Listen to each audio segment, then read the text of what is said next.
Assalamualaikum warahmatullahi wabarakatuh. Berjumpa lagi dengan saya Delvi Ervini untuk belajar matematika. Kali ini saya akan membahas tentang teorema Pitagoras dan kegunaannya dalam kehidupan sehari-hari. Yuk langsung saja. Sebelum memasuki materi, kita akan memahami sejarah Pitagoras. Siapa Pitagoras itu?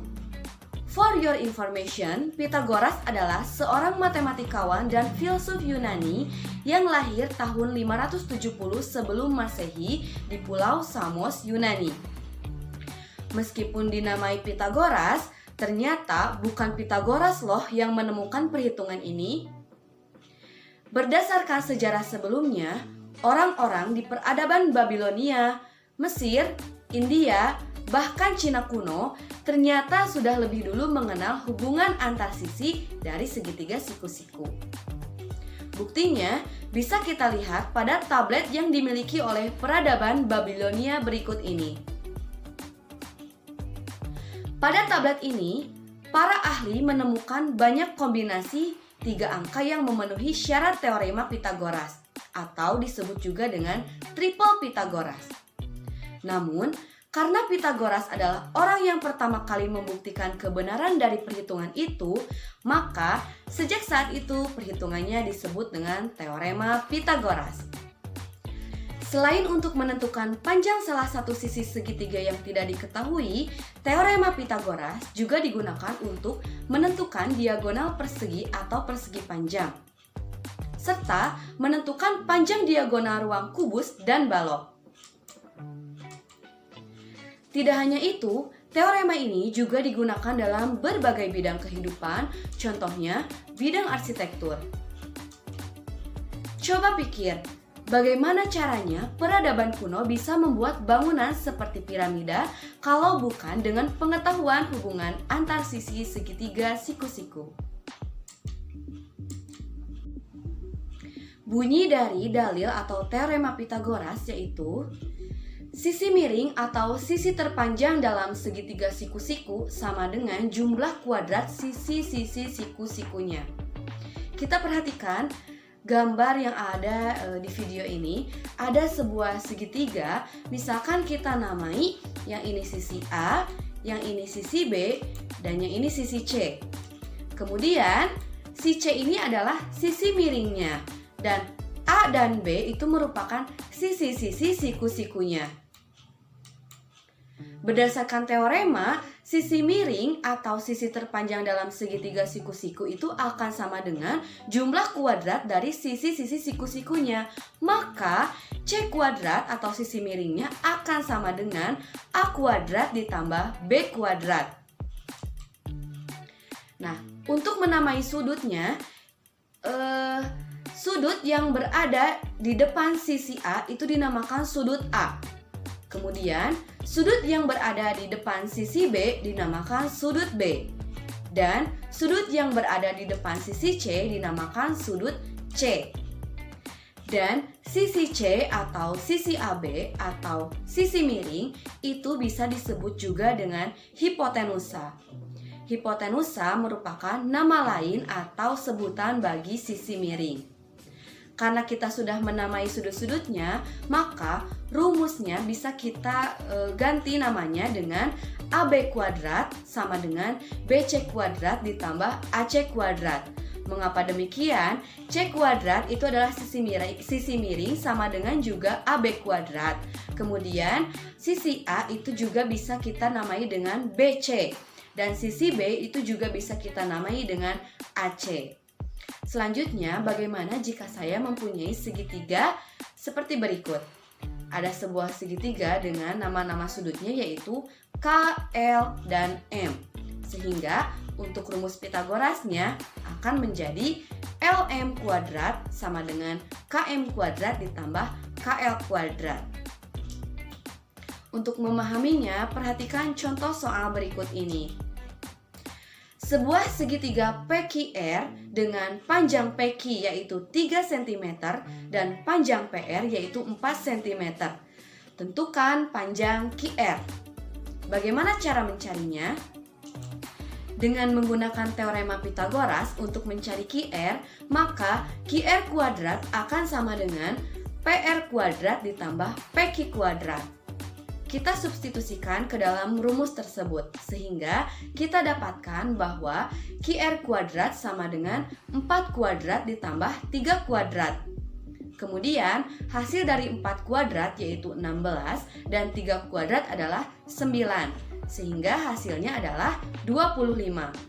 Karena yang ditanyakan adalah QR dan ini masih dalam bentuk QR kuadrat, maka kita akarkan keduanya. Sehingga QR akan sama dengan akar dari 25. Akar dari 25 yaitu 5, sehingga panjang QR adalah 5 cm. Selanjutnya, di sini saya mempunyai soal. Bagaimana jika yang ditanyakannya itu bukan sisi miring, melainkan salah satu sisi siku-sikunya? Di sini ada sebuah segitiga ABC, yaitu panjang AB-nya 5 cm dan panjang AC-nya yaitu 4 cm. Tentukan panjang BC. Bagaimana cara mencarinya? Sebelumnya kita sudah punya formula nih, C kuadrat sama dengan A kuadrat tambah B kuadrat. Sisi miring atau sisi terpanjang pasti akan lebih panjang daripada sisi siku-siku yang lainnya. Sehingga untuk mencari A atau sisi BC itu akan sama dengan C kuadrat dikurangi B kuadrat, yaitu sisi miring dikurangi sisi siku-sikunya yang lain. Sehingga untuk menyelesaikan soal tersebut kita gunakan rumus A kuadrat sama dengan C kuadrat dikurangi B kuadrat atau BC kuadrat sama dengan AB kuadrat dikurangi AC kuadrat. Kita masukkan ke rumus. AB-nya yaitu 5 dan AC-nya yaitu 4, sehingga 5 kuadrat dikurangi 4 kuadrat yaitu 9. Untuk mencari BC, maka kita akarkan kedua ruas sehingga BC sama dengan akar 9. Akar dari 9 yaitu 3, maka panjang BC yaitu 3 cm. Selanjutnya, kita akan mempelajari tentang triple Pitagoras. Apa triple Pitagoras? Triple yang artinya trio atau 3. Jadi triple Pitagoras itu adalah 3 bilangan bulat yang memenuhi aturan Pitagoras. Di sini ada sebuah segitiga yaitu segitiga ABC dengan sisi-sisi yaitu 3 cm, 4 cm, dan 5 cm. Ketiga sisi tersebut atau ketiga bilangan bulat tersebut merupakan triple Pitagoras. Selanjutnya, apakah triple bilangan berikut merupakan triple Pitagoras? Oke, kita cek. Ada 3 buah bilangan bulat yaitu 6, 8, dan 10. Kita akan mengecek apakah ketiga bilangan tersebut adalah triple Pitagoras atau bukan. Caranya, kita tentukan dulu yang mana yang A, yang B, dan yang C. C merupakan sisi miring atau sisi terpanjang. Kalau kita lihat dari bilangan itu, yang mana yang lebih besar? Ya, yang 10. Maka 10 merupakan sisi miring atau C. Dan 6 dan 8 yaitu bilangan A dan B-nya. Kita masukkan ke formula teorema Pitagoras, di mana C kuadrat sama dengan A kuadrat tambah B kuadrat. C-nya yaitu 10, B-nya yaitu 8, dan A-nya yaitu 6. Sehingga 10 kuadrat akan sama dengan 6 kuadrat ditambah 8 kuadrat. Nilai dari 10 kuadrat yaitu 100, 6 kuadrat yaitu 36, dan 8 kuadrat yaitu 64. Sehingga 100 akan sama dengan 36 ditambah 64. Hasilnya 100 akan sama dengan 100. Oleh karena memenuhi syarat atau aturan teorema Pitagoras, maka 6, 8, dan 10 merupakan triple Pitagoras. Contoh lain, coba perhatikan yang nomor 2, bilangannya yaitu 7, 10, dan 13. Kita tentukan dulu A, B, dan C-nya. Sudah terlihat ini C-nya berarti yang sisi terbesar yaitu 13. Sehingga kita masukkan lagi ke rumus. C kuadrat sama dengan A kuadrat tambah B kuadrat. 13 kuadrat akan sama dengan 7 kuadrat ditambah 10 kuadrat. 13 kuadrat yaitu 169 dan 7 kuadrat yaitu 49 dan 10 kuadrat itu 100. Sehingga 169 sama dengan 49 ditambah 100.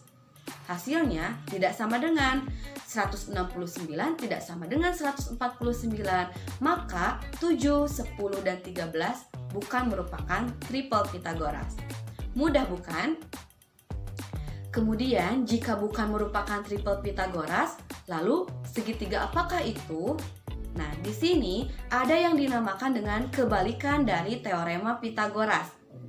Nah, seperti hasil perhitungan kita sebelumnya, tadi kita dapatkan 169 itu tidak sama dengan 149, melainkan 169 itu lebih besar atau lebih dari 149. Di sini ada beberapa rumus atau yang merupakan kebalikan teorema Pythagoras. Jika C kuadrat sama dengan A kuadrat ditambah B kuadrat, maka segitiga ABC siku-siku di C. Kemudian, jika C kuadrat lebih dari A kuadrat ditambah B kuadrat, maka segitiga ABC tumpul di C. Dan jika C kuadrat kurang dari A kuadrat ditambah B kuadrat, maka segitiga ABC lancip di C. Sehingga kita bisa menentukan jika 169 lebih dari 149, itu artinya C kuadrat lebih dari A kuadrat ditambah B kuadrat. Maka segitiga ABC tersebut tumpul di C. Selanjutnya, aplikasi teorema Pythagoras dalam kehidupan sehari-hari. Di sini ada sebuah gambar seorang anak, seorang siswa sedang berdiri atau sedang berada di perpustakaan. Jika kita misalkan A itu sebagai tinggi rak dan B sebagai jarak rak dengan kaki tangga dan C merupakan panjang tangga, bagaimana cara siswa tersebut untuk menghitung panjang tangga yang digunakan? Dengan menggunakan teorema Pythagoras, kita dapat mencarinya. Berarti, kita ingat kembali dalil atau rumus dari teorema Pythagoras, yaitu C kuadrat sama dengan A kuadrat tambah B kuadrat. Kita substitusikan, A-nya yaitu 2,5 dan B-nya yaitu 1,5. Sehingga C kuadrat sama dengan 2,5 kuadrat ditambah 1,5 kuadrat. Hasilnya yaitu 6,25 ditambah 2,25 adalah 8,5. Untuk mencari C, kita akarkan keduanya, sehingga C sama dengan akar dari 8,5. Akar dari 8,5 yaitu 2,91. Kita hampiri, hasilnya yaitu 3 atau 3 meter. Sehingga panjang tangga yang dibutuhkan oleh siswa tersebut adalah 3 meter. Ketika kita belajar sesuatu, kita ingin setiap ilmu yang kita pelajari bermakna, bermanfaat bagi kehidupan sehari-hari dan agama. Seperti diulas sebelumnya, teorema Pythagoras itu melibatkan 3 sisi pada segitiga siku-siku, yaitu A, B, dan C. Ketika setiap sisi-sisi itu kita implikasikan pada sebuah perbuatan kita dalam menjalani hidup, A sisi vertikal sebagai aplikasi pelaksanaan amal ibadah kita kepada Sang Khalik atau hablum minallah, dan B sisi horizontal sebagai aplikasi pelaksanaan amal ibadah kita kepada sesama manusia atau hablum minannas, maka C merupakan perwujudan pertolongan yang Allah berikan. Semakin kuat hubungan manusia dengan Allah Subhanahu wa Ta'ala dan sesama manusia itu sendiri, semakin besar kita menjaga hablum minallah dan hablum minannas, maka akan semakin besar pula pertolongan yang Allah berikan, sehingga akan semakin besar pula kesuksesan yang kita dapatkan. Hablum minannas yang dapat siswa lakukan yaitu seperti bersedekah, kemudian mengucapkan salam, toleransi sesama teman, dan bersilaturahim. Kemudian hablum minallah seperti sholat 5 waktu, selalu berdoa, berzikir, dan senantiasa selalu bersyukur. Baiklah, terima kasih telah menyimak dan menonton video ini sampai habis. Tonton juga video-video saya yang lainnya untuk belajar matematika dan latihan-latihan soal matematika. Jangan lupa like, komen, dan subscribe di YouTube Delphi Arpini.